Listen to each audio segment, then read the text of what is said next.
أعوذ بالله من الشيطان الرجيم.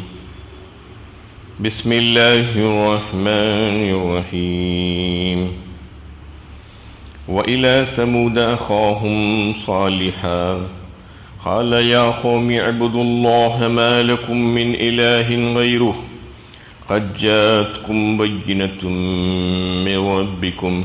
هذه ناقة الله لكم آية فذروها تأكل في أرض الله ولا تمسوها بسوء فيأخذكم عذاب أليم. اور سمود کی طرف ہم نے ان کے بھائی صالح کو بھیجا. اس نے کہا اے میری قوم کے لوگو، اللہ کی عبادت کرو، اس کے سوا تمہارا کوئی خدا نہیں. تمہارے پاس تمہارے رب کی طرف سے ایک واضح دلیل آ گئی ہے، یہ اللہ کی اونٹنی تمہارے لیے ایک نشانی ہے، لہٰذا اس کو چھوڑ دو کہ اللہ کی زمین میں چرتی پھرے، اس کو کسی طرح کا نقصان نہ پہنچاؤ ورنہ ایک دردناک عذاب تمہیں آ لے گا. یہ سورہ اعراف کی 73 نمبر کی آیت ہے. قوم سمود کا حال بیان ہو رہا تھا. حضرت صالح علیہ السلام کو اللہ تعالیٰ نے قوم سمود کی طرف پیغمبر بنا کر بھیجا. انہوں نے بھی وہی تعلیم دی جو اس سے پچھلے انبیاء نے دیا تھا، وہی مشترکہ بات توحید و رسالت اور آخرت کی، لیکن قوم نے بات نہیں مانی اور ان کی تکذیب کی. وہ شروع سے جوانی کے دور سے ہی دعوت تبلیغ میں لگے ہوئے تھے، اللہ کا پیغام پہنچانے میں. پیغام پہنچاتے پہنچاتے ایک ایسا وقت آ گیا کہ اب ان پر بڑھاپا طاری ہونا شروع ہو گیا. ایک طویل عرصے تک وہ پیغام پہنچا رہے تھے. قوم نے سوچا کہ اب ان کو عاجز کر دیں کسی طریقے سے، یعنی ایسا مطالبہ کر دیا جائے ان سے کہ وہ مطالبے کو پورا نہ کریں تو پھر ہم کو بھی مخالفت کا جواز مل جائے گا اور ہم کامیاب ہو جائیں گے. یہ سوچ کر قوم نے ان سے ایک فرمائشی معجزے کا مطالبہ کر دیا اور ایک چٹان کی طرف اشارہ کر کے کہا کہ یہ فلاں چٹان، جس کا نام کاتبہ بتایا جاتا ہے، کہ اس سے ایک اونٹنی برآمد کر کے دکھا دو اگر تم اللہ کے سچے نبی ہو. اونٹنی بھی ایسی ہونی چاہیے کہ 10 ماہ کی گابن اونٹنی ہونا چاہیے اور صحت و تندرستی والی اونٹنی ہونی چاہیے. ان کے اس مطالبے پر حضرت صالح علیہ السلام نے ان سے عہد لیا کہ اچھا اگر میں ایسا یہ کر دوں تمہارے لیے، تمہارے مطالبہ پورا کر دوں، تو کیا تم میری دعوت پر اور مجھ پر ایمان لے آؤ گے؟ تو سبوں نے کہا کہ ہاں ہم ایمان لے آئیں گے اگر تم ایسا کر دو گے. فوراً حضرت صالح علیہ السلام نے 2 رکعت نماز پڑھ کے اللہ تعالیٰ سے دعا کی کہ اے اللہ آپ کے لیے کوئی دشوار نہیں ہے یہ کام، آپ قادر مطلق ہیں، آپ جو چاہیں کر سکتے ہیں. یہ دعا کرنا تھا کہ بس اس پہاڑی میں جنبش شروع ہوئی اور ایک بڑی چٹان پھٹ گئی اور اس کے اندر سے وہ اونٹنی برآمد ہوئی، جیسا کہ انہوں نے فرمائش کی تھی ان کی قوم نے. اس کو دیکھنے کے بعد کچھ لوگوں نے جو ہے دیکھ کر ایمان لے آئے اور بہت سی قوم کے لوگ ایمان لانا چاہ رہے تھے،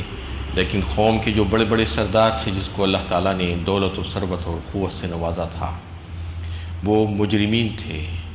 وہ ایمان لانا نہیں چاہ رہے تھے اور وہ بت پرستی کے امام تھے. انہوں نے دیگر لوگوں کو بھی بہکا کر گمراہ کر دیا اور ایمان لانے سے ان کو بھی روک دیا. حضرت صالح علیہ السلام نے اونٹنی کی طرف اشارہ کر کے بتا دیا کہ یہ اونٹنی اللہ تعالیٰ کی طرف سے اللہ تعالیٰ کی قدرت کاملہ کی نشانی ہے. ناقۃ اللہ کہا، اس میں اللہ کی اونٹنی کہا، کیونکہ وہ اونٹنی کو اللہ تعالیٰ نے ایسے ہی پتھر کی چٹان سے برآمد کر کے دکھلا دیا تھا قوم کو بتانے کے لیے، اور کہا قوم سے کہ اس کو ایسے ہی چھوڑ دو. فَذَرُوهَا تَأْكُلْ فِي أَرْضِ اللَّهِ، تاکہ وہ کھائی چلتی پھرتی پھرے جہاں چاہے اور اللہ کی زمین پر جہاں چاہے کھا لے. اس کو چھوڑ دو، یعنی عام چراگاہوں سے اس کو کھانے سے مت روکو، یہ کہا. اور وہ اونٹنی بھی بڑی عجیب و غریب تھی، عجیب الخلقت جیسے پیدا کی گئی تھی کہ بستی میں قوم والوں کے پاس ایک ہی کنواں تھا. جب وہ جس دن پانی پینے جاتی پورا پانی پی جاتی اور دوسروں کے لیے کچھ بھی پانی نہیں بچتا، پورا پانی ختم ہو جاتا. بحکم الہی حضرت صالح علیہ السلام نے ان لوگوں کو بتا دیا کہ تمہارے لیے اس اونٹنی کے تعلق سے یہ حکم آیا ہے اللہ تعالیٰ کی طرف سے۔ وَنَبِّئْهُمْ أَنَّ الْمَاءَ قِسْمَةٌ بَيْنَهُمْ كُلُّ شِرْبٍ مُحْتَضَرٍ، سورہ قمر 27 پارے میں اللہ تعالیٰ نے فرمایا کہ اطلاع دے دو ان کو کہ تمہارے پانی پینے کی باری اور اس اونٹنی کے پانی پینے کی باری مقرر کر دی گئی ہے اور تقسیم کر دیا گیا ہے پانی۔ ایک دن وہ اونٹنی پانی پیے گی جس دن تمہارے لوگ پانی نہیں پئیں گے، اور جس دن وہ لوگ پانی پئیں گے اونٹنی پانی نہیں پیے گی۔ یہ جو ہے اعلان کر دیا گیا اور کہہ دیا گیا کہ اونٹنی جس دن پانی پیے گی اس دن تمہیں پانی کے بجائے اس اونٹنی کا دودھ ملا کرے گا اتنی ہی مقدار میں۔ وہ لوگ برتنیں لا کر دودھ حاصل کر لیتے تھے۔ یہ سلسلہ چل رہا تھا۔ حضرت صالح علیہ السلام نے فرما دیا کہ تم اس اونٹنی کو بری نیت سے ہاتھ نہیں لگانا، فَذَرُوهَ تَأْكُلْ فِي أَرْضِ اللَّهِ وَلَا تَمَسُّوهَا بِسُوءٍ فَيَأْخُذَكُمْ عَذَابٌ أَلِيمٌ۔ اگر تم اس کو بری نیت سے چھیڑ چھاڑ کرو گے اور اس کو تکلیف پہنچانے کی نیت سے ہاتھ لگاؤ گے تو پھر عذاب علیم میں گرفتار ہو جاؤ گے، تم کو سخت عذاب ہوگا، کیونکہ یہ اللہ کی اونٹنی ہے، اللہ تعالیٰ نے اس کو معجزاتی طور پر بھیجا ہے تمہارے لیے۔ وَاذْكُرُوا إِذْ جَعَلَكُمْ خُلَفَاءَ مِنْ بَعْدِ عَادٍ وَبَوَّاكُمْ فِي الْأَرْضِ تَتَّخِذُونَ مِنْ سُهُولِهَا قُصُورًا وَتَنْحِتُونَ الْجِبَالَ بُيُوتًا فَاذْكُرُوا آلَاءَ اللَّهِ وَلَا تَعْثَوْا فِي الْأَرْضِ مُفْسِدِينَ۔ یاد کرو جب اللہ نے عاد کے بعد تمہیں با اقتدار بنایا اور زمین پر آباد کیا کہ تم اس کے میدانوں میں محل تعمیر کرتی ہو اور پہاڑوں کو تراش کر گھر بناتی ہو، تو یاد رکھو اللہ کے احسانات کو اور زمین میں فساد برپا نہ کرو۔ یہ کہنے کے بعد حضرت صالح علیہ السلام نے ان کو اللہ تعالیٰ کے انعامات اور احسانات یاد دلائے کہ دیکھو تم کو اللہ تعالیٰ نے جانشین بنایا قوم عاد کا، قوم عاد کے بعد تمہیں زمین کی وہ ساری نعمتیں عطا فرما دی اور تم کو وہ صنعت بھی سکھا دی جس کے ذریعے سے تم کھلی زمین میں بڑے بڑے محلات اور مکانات تعمیر کرتی ہو، اور سنگ تراشی کی وہ صنعت تمہیں سکھا دی، تم پہاڑوں کو میں کھود کر اپنے لیے مکانات اور کمرے بناتی ہو اور دیگر یادگاریں تم اس میں سے بنا لیتی ہو، اور پھر تم کو اللہ تعالیٰ نے قوت و طاقت اور دولت سب کچھ عطا فرمائی ہے۔ یہ ساری نعمتیں تمہارے اوپر اللہ تعالیٰ نے نچھاور کی ہے، جیسا کہ قوم عاد اور قوم سمود کا جو تذکرہ ملتا ہے کہ اللہ تعالیٰ نے ان پر اپنی نعمتوں کے دروازے کھول دیے تھے، ہر قسم کی نعمت ان کو عطا فرما دی تھی۔ یہ بتانا مقصود ہے کہ دنیا میں اللہ تعالیٰ ہر ایک کو دیتے ہیں، مومن اور کافر، فرمانبردار اور باغی سب کو ملتا ہے۔ اللہ تعالیٰ کی صفت رحمانیت کا ظہور یہاں پر نظر آتا ہے کہ یہ نہیں ہوتا کہ کوئی نافرمانی اور بغاوت کر رہا ہے، غداری کر رہا ہے تو اس کا کھانا پینا، اس کا رزق روک لیا گیا ہے، ایسا نہیں ہے۔ اس دنیا میں سب کو یہاں پر ملتا ہے، ساری نعمتیں جو ہے ان کو بھی حاصل تھی، اس کا تذکرہ اللہ تعالیٰ نے یہاں پر فرمایا، اور پھر ان کو اللہ تعالیٰ نے یہ فن بھی سکھا دیا تھا کہ وہ مکانات کی بڑے بڑے مکانات اور محلات تعمیر کرتے۔ اس سے یہ بات بھی معلوم ہوتی ہے کہ مکانات بنائے جا سکتے ہیں، محلات اور جو ہے اچھے رہنے سہنے کے بڑے بڑے مکانات یہ ناجائز نہیں ہیں، لیکن انبیاء کرام اور اولیاء اللہ نے اس کو پسند نہیں فرمایا، اس وجہ سے کہ ان چیزوں سے انسان غفلت میں پڑ جاتا ہے۔ غفلت زندگی عموماً ایسا ہوتا ہے کہ بہت زیادہ چیزیں، مال و دولت اور انعامات کی بارش ہو جائے، احسانات اللہ تعالیٰ جب کرتے ہیں کسی پر تو انسان غافل ہو جاتا ہے، اللہ اور آخرت کو بھلا دیتا ہے۔ تو اس وجہ سے انبیاء کرام اور اولیاء اللہ نے جو ہے ان چیزوں کو پسند نہیں فرمایا تھا، ورنہ یہ چیز اگر جائز طور پر استعمال کی جائے تو کوئی اس میں گناہ اور برائی نہیں ہے۔ یہ بات ناجائز نہیں ہے کہ مکان بنانا، اچھا مکان بنانا اپنی رہائش کے لیے۔ تو یہ ساری نعمتوں کو انہوں نے یاد دلایا، اور شروع سے آخر تک نبیوں کا کام یہی رہا ہے، ان کا فرض منصبی یہی رہا ہے کہ ایک اللہ کی عبادت کی طرف لوگوں کو بلایا جائے، اور اللہ تعالیٰ کی مخلوقات سے کاٹ کر خالق کے ساتھ ان کا رشتہ جوڑ کر اس کو مضبوط کیا جائے۔ یہ شروع سے جو ہے نبیوں نے کام کیا ہے، نبیوں کا فرض منصبی یہی رہا ہے۔ قال الملأ الذين استكبروا من قومه للذين استضعفوا لمن آمن منهم أتعلمون أن صالحا مرسل من ربه قالوا انا بما ارسل به مؤمنون، اس کی قوم کے سرداروں نے جو گھمنڈ میں مبتلا تھے، کمزور لوگوں سے جو ان میں سے ایمان لائے تھے، کہا کیا تمہیں یقین ہے کہ صالح اپنے رب کا بھیجا ہوا ہے؟ انہوں نے جواب دیا جس پیغام کے ساتھ انہیں بھیجا گیا ہے اس پر ہم ایمان رکھتے ہیں۔ قال الذين استكبروا انا بالذي آمنتم به كافرون، جو لوگ بڑائی اور کے گھمنڈ میں مبتلا تھے انہوں نے کہا کہ جس چیز پر تم ایمان لائے ہو ہم اس کے منکر ہیں۔ جو قوم کے بڑے بڑے لوگ رئیس اور دولت مند سردار تھے انہوں نے تکبر کیا، اور قوم کے جو کمزور لوگ تھے جو ایمان لائے تھے،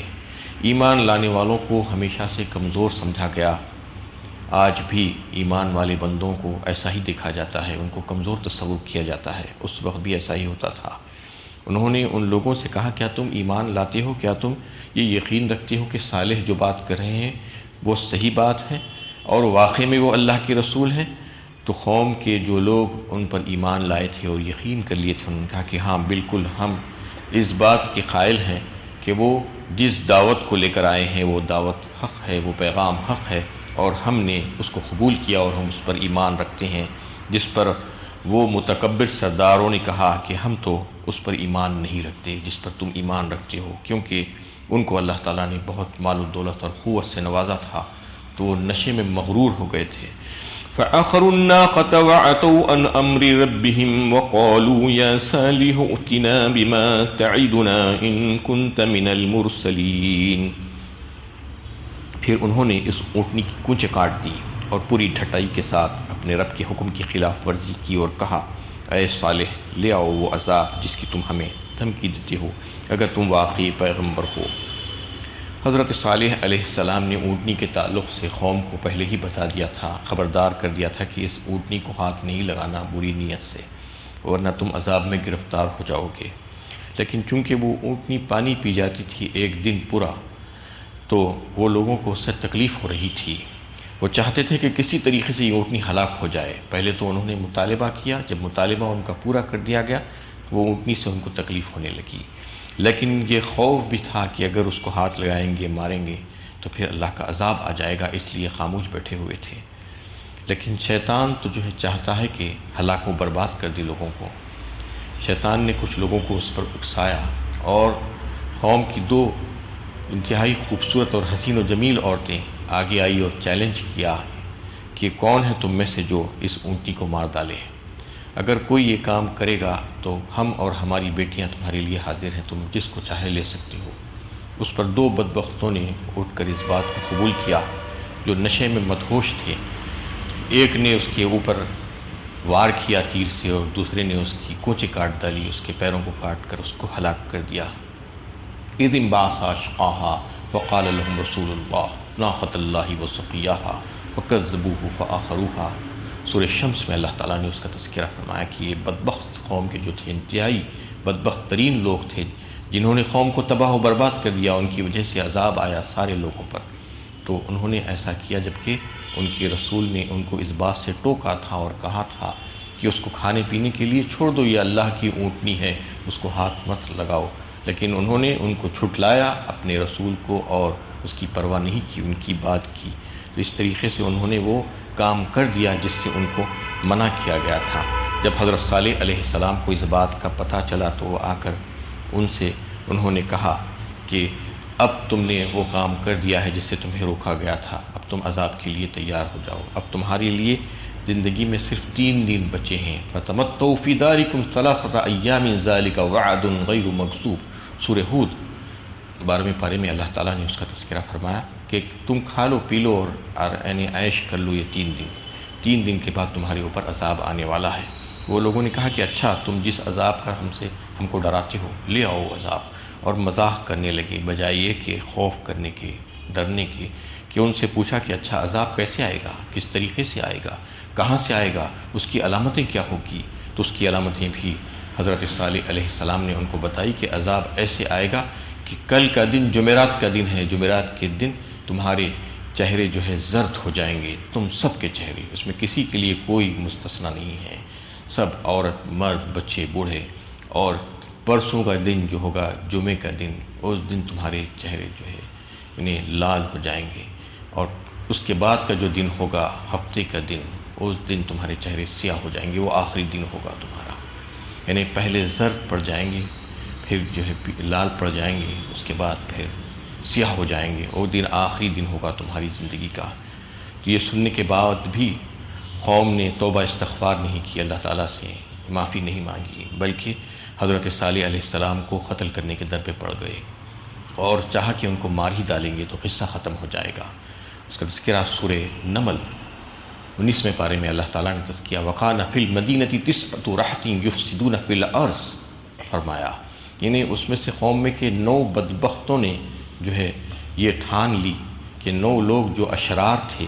کہ جا کر شبخون ماریں گے اور صالح علیہ السلام کو راتوں رات ختم کر دیں گے۔ وہ اس نیت سے جو ہے جب ان کے پاس جا رہے تھے مارنے کے لیے تو اللہ تعالیٰ نے ان کا راستے میں ہی خاتمہ کر دیا، ان کے اوپر پتھر ڈال دیا گیا